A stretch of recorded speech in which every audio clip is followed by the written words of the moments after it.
19 April 2024 रोजी होणाऱ्या लोकसभा निवडणुकीसाठी भारतीय जनता पक्षाचे उमेदवार म्हणून गडचिरोली चिमूर क्षेत्रातील अशोकजी नेते यांना उमेदवारी देण्यात आली आहे आणि 26 मार्च 2024 रोजी देवेंद्र फडणवीस उपमुख्यमंत्री तथा गडचिरोली जिल्ह्याचे पालकमंत्री व भारतीय जनता पक्षाचे प्रदेश अध्यक्ष चंद्रशेखर बावनकुळे व महाराष्ट्र राज्याचे अन्न व औषध प्रशासन मंत्री धर्मराव बाबा आत्राम यांच्या प्रमुख उपस्थितीत नॉमिनेशन अर्ज दाखल केलाय व दुसऱ्या दिवशीपासून अशोक नेते साहेबांनी क्षेत्रातील सर्व पदाधिकारी व कार्यकर्त्यांशी बैठक व चर्चा सुरू केली आहे। त्याचप्रमाणे आज गडचिरोली जिल्ह्यातील चारमोशी आष्टी येथे बैठक व चर्चा सत्र केलाय।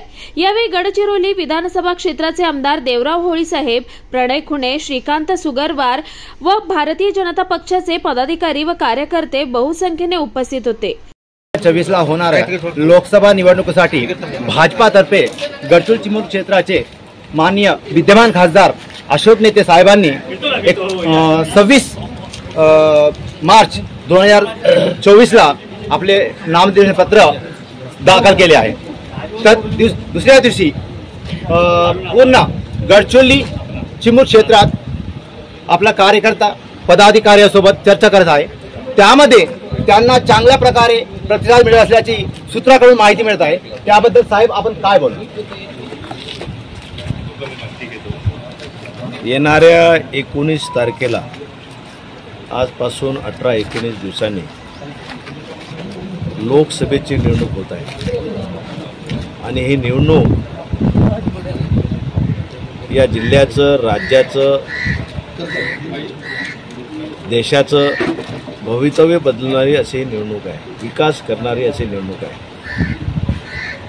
आणि या देशाचं भवितव्य बदलणारी अशी निवडणूक जर असेल तर या देशाचे लाडके पंतप्रधान आदरणीय नरेंद्र मोदी यांना दुसऱ्यांदा पंतप्रधान करणं ही काळाची गरज आहे। कारण त्यांनी विकसित भारताचा संकल्प त्यांनी केलेला आहे। त्यांनी स्वप्न बघितलेलं आहे की या देशाला विश्वामध्ये विकसित राष्ट्राकडे न्यायचं। 10 वर्षे जेव्हा ते पंतप्रधान होते त्यांनी अनेक विकासाची कामं केली, घराघरात योजना पोहोचवल्या।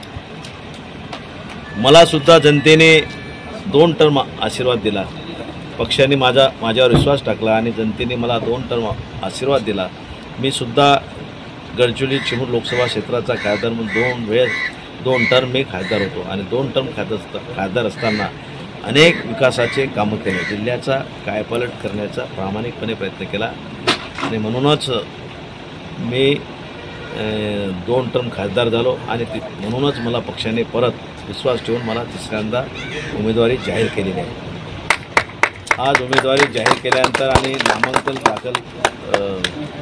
कलेक्टरकडे दाखल केल्यानंतर आष्टी सर्कलमध्ये आलेलो आहे। आष्टी सर्कलमधील सर्व प्रमुख पदाधिकाऱ्यांची, कार्यकर्त्यांची बैठक आज या ठिकाणी होती।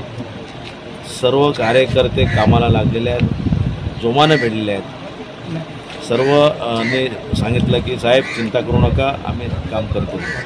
त्यामुळे मला विश्वास आहे की मी प्रचंड मताने निवडून येईल आणि मागील पेक्षा यापेक्षा आगे बढ़ो हम तुम्हारे साथ हैं, मागील जे होते साहेब आगे बढ़ो हम तुम्हारे साथ हैं, मला मिळून प्रचंड मताने निवडून येईल हा मला विश्वास आहे, खात्री आहे। गडचिरोली चिमूर क्षेत्रात केलेल्या कामाची माहिती अशोक नेतेंनी पूर्णपणे दिलेली आहे। Shyam Bejanwar, star Maharashtra news, Gadchiroli. Shyam Bejanwar, star Maharashtra news, Gadchiroli.